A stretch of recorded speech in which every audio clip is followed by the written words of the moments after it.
അസ്സലാമു അലൈക്കും വറഹ്മത്തുള്ളാഹി വബറകാതുഹു. ഹലോ ഫ്രണ്ട്സ്, എല്ലാവർക്കും പ്രവാചക ചരിത്രത്തിലേക്ക് സ്വാഗതം. വിശുദ്ധ ഖുർആനിലും തിരുനബി വചനങ്ങളിലും പ്രതിപാദിച്ചിട്ടുള്ള ഏതാനും നബിമാരുടെ ജീവിത ചരിത്രത്തിലെ കുറച്ച് ഭാഗങ്ങളാണ് നിങ്ങൾക്ക് വേണ്ടി ഞങ്ങൾ ഇവിടെ അവതരിപ്പിക്കുന്നത്. ആയിരക്കണക്കിന് വർഷങ്ങൾക്ക് മുൻപ് നടന്ന ചരിത്രമാകുമ്പോൾ ചില അഭിപ്രായ വ്യത്യാസങ്ങളോ കുറവുകളോ ഉണ്ടാകും. അത് കൂട്ടുകാർ ക്ഷമിക്കുമല്ലോ.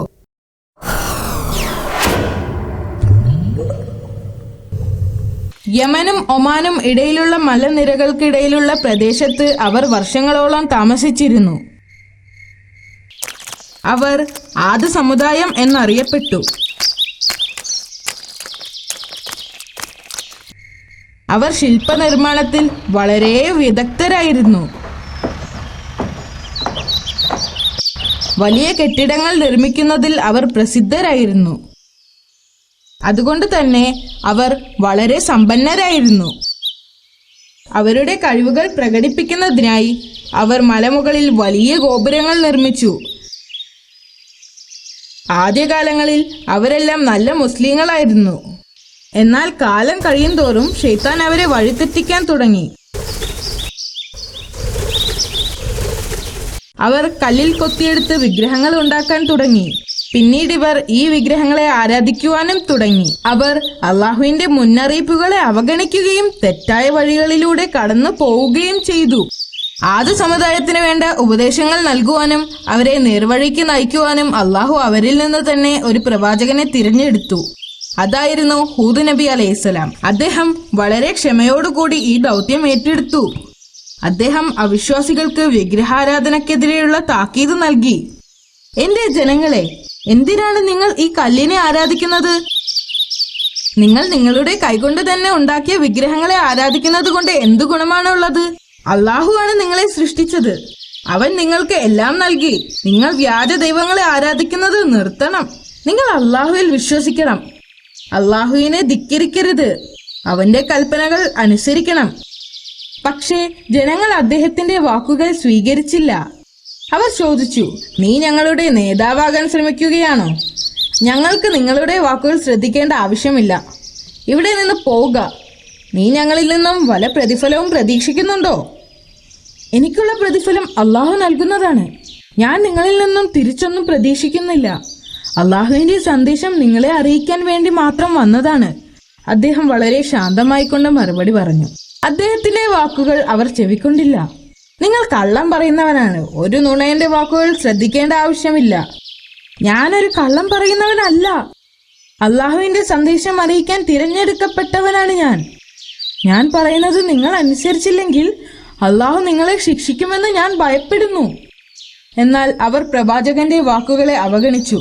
അവർ അദ്ദേഹത്തെ പരിഹസിച്ച് ചിരിക്കുകയും അവരുടെ നേട്ടങ്ങളിൽ അഭിമാനിക്കുകയും ചെയ്തു. അവരാണ് ഭൂമിയിലെ ഏറ്റവും ശക്തർ എന്ന് കരുതി അഹങ്കരിച്ചു. പ്രവാചകൻ തന്റെ ദൗത്യം തുടർന്നു. ആദ് സമുദായത്തിന്റെ തലവൻ അദ്ദേഹത്തോട് പറഞ്ഞു, അള്ളാഹു തന്റെ സന്ദേശങ്ങൾ അറിയിക്കുന്നതിനു വേണ്ടി ഞങ്ങളിൽ നിന്ന് ഒരാളെ തിരഞ്ഞെടുത്തു എന്ന് പറയുന്നത് അത്ര വിശ്വാസയോഗ്യമല്ല.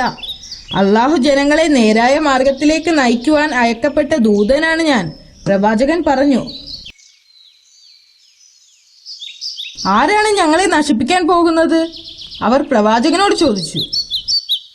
നിങ്ങൾ അള്ളാഹുവിൽ വിശ്വസിച്ചില്ലെങ്കിൽ അവൻ നിങ്ങളെ നശിപ്പിക്കുമെന്ന് പ്രവാചകൻ മറുപടി പറഞ്ഞു.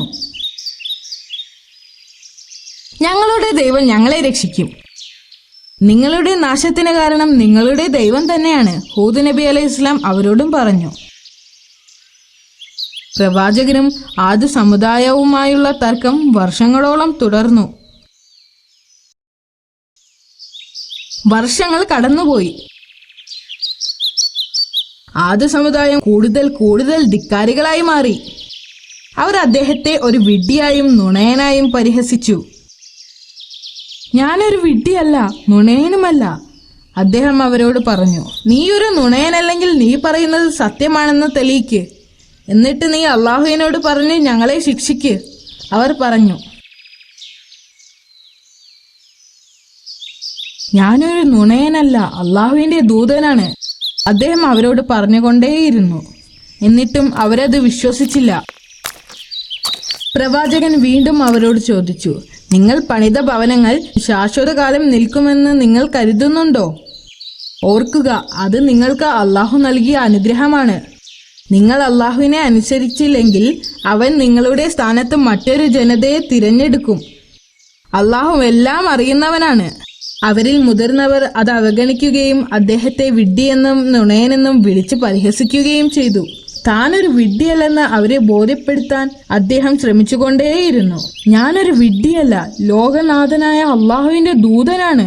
അദ്ദേഹം പറഞ്ഞു, അള്ളാഹുവിന്റെ കഴിവുകളെക്കുറിച്ച് നിങ്ങളെ അറിയിക്കുവാനും ഉപദേശങ്ങൾ നൽകുവാനും നിയോഗിക്കപ്പെട്ടവനാണ് ഞാൻ. എന്നിട്ടും അവരത് ശ്രദ്ധിക്കാതെ തിരിഞ്ഞു നടന്നു. അവർ വിഗ്രഹാരാധന തുടരുക തന്നെ ചെയ്തു. ആദ്യ സമുദായത്തിലെ വളരെ കുറച്ചു പേർ മാത്രം പ്രവാചകന്റെ വാക്കുകൾ ശ്രദ്ധിച്ചു. അവർ പ്രവാചകനെ വിശ്വസിക്കുകയും അദ്ദേഹം പറയുന്നത് സത്യമാണെന്ന് മനസ്സിലാക്കുകയും ചെയ്തു. അള്ളാഹു ആ ജനതയെ ശിക്ഷിക്കുമെന്ന് പ്രവാചകൻ തിരിച്ചറിഞ്ഞു. അടുത്ത ദിവസങ്ങളിൽ ആ പ്രദേശത്ത് ഒരു വലിയ വരൾച്ച ബാധിച്ചു. മാസങ്ങളോളം മഴ പെയ്തില്ല. ചൂട് വളരെയധികം വർദ്ധിച്ചു. ചൂട് കാരണം മരങ്ങളെല്ലാം ഉണങ്ങി. എന്തോ പ്രശ്നമുണ്ടെന്ന് ജനങ്ങൾ തിരിച്ചറിഞ്ഞു. അവർ പ്രവാചകനോട് ചോദിച്ചു, എന്തുകൊണ്ടാണ് മഴ പെയ്യാത്തത്? ഇത്ര വലിയ വരൾച്ച ഉണ്ടാവാനുള്ള കാരണം എന്താണ്? അള്ളാഹു നിങ്ങളോട് കോപിച്ചിരിക്കുകയാണ്. നിങ്ങൾ അവനിൽ വിശ്വസിച്ചാൽ അവൻ നിങ്ങളെ സ്വീകരിക്കുകയും നിങ്ങൾക്ക് മഴ എത്തിക്കുകയും ചെയ്യും. നിങ്ങൾ കൂടുതൽ ശക്തരാവുകയും ചെയ്യും. വരൾച്ച വർദ്ധിച്ചു വന്നു.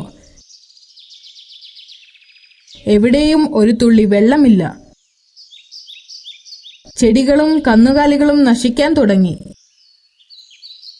ഇത് മാസങ്ങളോളം തുടർന്നു.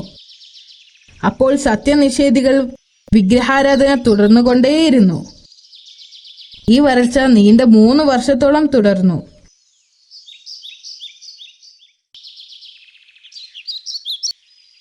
ഒരു ദിവസം പ്രവാചകൻ പ്രാർത്ഥിച്ചുകൊണ്ടിരുന്നപ്പോൾ പ്രവാചകനോടും അനുയായികളോടും ആ പ്രദേശം വിട്ടു പോകാൻ അള്ളാഹു ആവശ്യപ്പെട്ടു. അടുത്ത ദിവസം പ്രവാചകൻ തന്റെ അനുയായികളെയും കൂട്ടി ആ പ്രദേശത്ത് നിന്ന് പോയി. പ്രവാചകനും അനുയായികളും അവിടം വിട്ടു പോയപ്പോൾ അധികം വൈകാതെ തന്നെ ആദ്യ സമുദായത്തിന്റെ മേൽ ആകാശത്ത് ഒരു കറുത്ത മേഘം കാണപ്പെട്ടു. ആ മേഘം അയച്ചത് അള്ളാഹു ആണെന്ന് അവർ അറിഞ്ഞില്ല. അവർ കരുതിയത് ഈ വലിയ മേഘം അവർക്ക് മഴ പെയ്യ്ക്കുമെന്നാണ്. അവർ നന്ദി പറയുന്നതിന് വേണ്ടി അവരുടെ ദൈവത്തിന്റെ അടുത്തേക്ക് ഓടി. അന്തരീക്ഷം പെട്ടെന്ന് മാറി. ചൂടും വരൾച്ചയും മാറി. പകരം ശക്തമായ കാറ്റ് വീശി. ശക്തമായ കാറ്റ് കാരണം വലിയ മരങ്ങളും കെട്ടിടങ്ങളും നശിച്ചു. കാറ്റുകൊണ്ട് തണുത്തുറയുന്ന അവസ്ഥ. കാറ്റ് ദിവസങ്ങളോളം വീശിക്കൊണ്ടിരുന്നു.